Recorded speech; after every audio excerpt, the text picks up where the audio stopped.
How fitness and training sets are performed absolutely affects and impacts swimmers' skills. The perfectly constructed physiological stimulus is going to actually make swimmers' skills worse if that set is performed with poor skills. Hi everyone, Andrew here, helping you help your swimmers get faster. This is a quick fire controversy where we talk about controversial topics in swimming skill development, and I let you know what I think.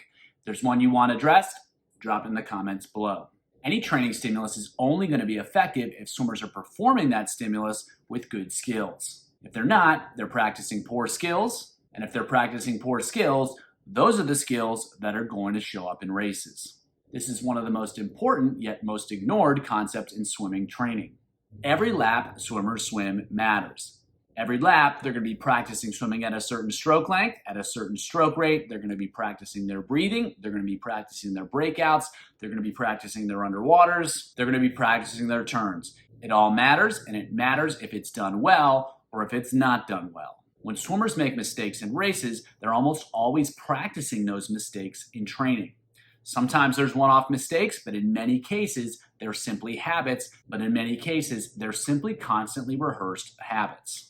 And so when swimmers consistently swim with poor skills in training, it's very likely that those poor skills are going to show up in races, especially when swimmers get tired. And unfortunately, in almost every case, swimmers get tired in races.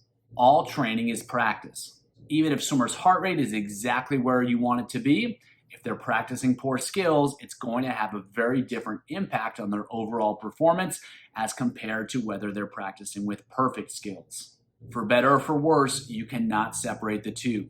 Anytime you're getting a training stimulus, you're getting a technical stimulus as well. And if that training stimulus is great and the technical stimulus is not, the overall outcome is not going to be a positive one. Every training set is performed with skills, and those skills are reinforced, whether the skills you want or whether the skills you don't want. And this is my main problem with training programs that are focused entirely on the physiology. The physiology absolutely matters, and if you don't get it right, swimmers are going to struggle, but physiology has to exist in the context of effective skills. If swimmers aren't executing, it's a problem.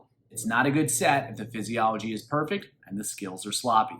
And unfortunately, many times, swimmers are not practicing in a way that's going to facilitate long-term progress in competition.